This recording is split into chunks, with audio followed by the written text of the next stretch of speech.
also generated nearly $1 billion in new investments from companies in the United States, and that has and will contribute, no doubt, to the economic growth of Tanzania, but in that way will contribute to the growth, the economic growth and jobs in the United States as well.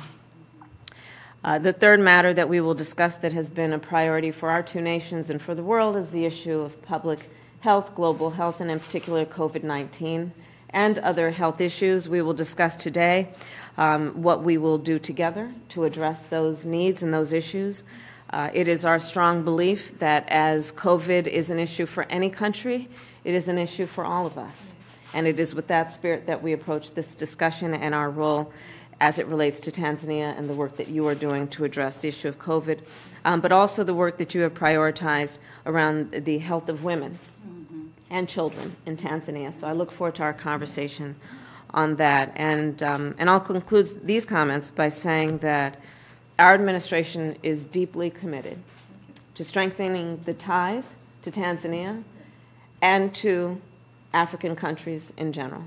This has been an area of intentional focus and priority for both the President and for me.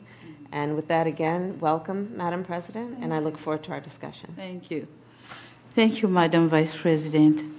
And I must say that I'm pleased to be here at the White House. And I thank you, Madam Vice President. I thank you, Madam Vice President, for having me here. It makes more exciting to be here for obvious reason that we'll be able to exchange a lot of experiences in what we are doing, as you have also mentioned. And on that note, I bring goodwill message of friendship and solidarity from the government and the people of the United Republic of Tanzania.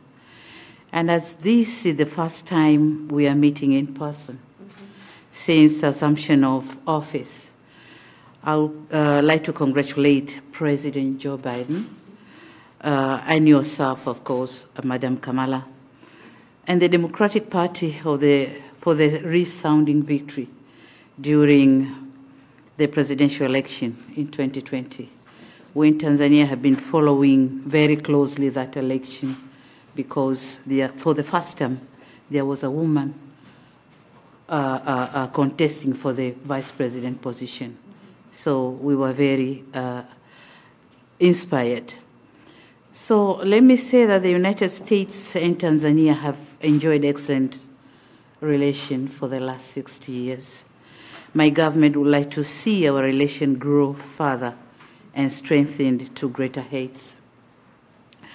I would like to express my government's appreciation to the U.S. government for the invaluable development assistance and great work the USAID has been doing in Tanzania over the years, particularly for socioeconomic development and in uplifting the lives of many Tanzanians through various programs and initiatives, including PEPFAR, the Presidential Malaria Initiative, Feed the Future for food security, just to mention a few of them. Talking on COVID-19, my country is indeed grateful to the U.S. support in its donation of COVID-19 vaccines through the COVAX facility. To date, the U.S. has so far contributed close to 5 million doses of COVID-19 vaccines to my country. It was just last month I had a virtual meeting with the USAID Administrator, Madam Samantha Power, and during our conversation, she revealed that Tanzania was one of the 11 beneficiaries of the Global Vaccine Initiative launched by President Joe Biden. Yeah. So talking on human rights and rule of law and democracy, Tanzania have made commendable strides in these areas, as you have mentioned, and we are committed to taking deliberate measures to ensure inclusion, cohesion, unity, and respect for all Tanzanians. And in so doing, the political parties and stakeholders convene meetings to deliberate on collective and productive ways of running political activities in our country. while at the same time safeguarding countries' interests. So these meetings have been instrumental in contributing positively to enhancing democracy and strengthening multi-party system in our country, in Tanzania. Now, talking on trade and investment, I must say that I'm excited about the prospects of promoting further trade and investment ties for mutual benefits. And in cognizant of that, we need to creating an ease of doing business. And my government, in close collaboration with the private sector, has put in place better conditions and favorable environment for the private sector to thrive. So my only request here is for the U.S. government to encourage more the private sector from the U.S. to work with us in Tanzania. There's a lot to be offered. We have a lot of potential. So you're welcome. Moreover, the government is collaboration with the private sector is in the process of enacting the Tanzania Investment Act, expected to set the tone for creating the safe lending for investors. So we are doing all what we can to make the private sector working comfortably in Tanzania. Finally, Madam Vice President, I wish to inform you that while I'm here in the United States, I'll also launch the Royal Tour program. This program is created to showcase Tanzania's touristic and investment potentials. The selection of United States as the place for launching was not by accident.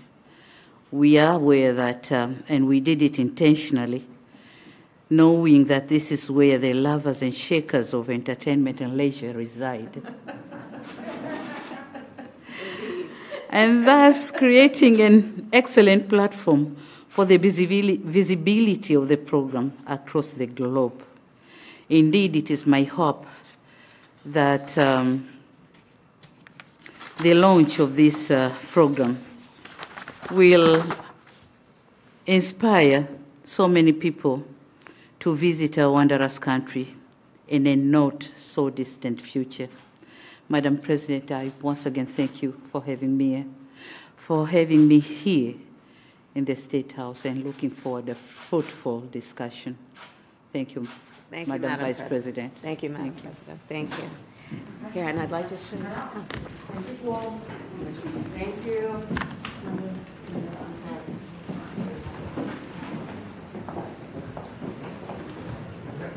Okay. Thanks, y'all.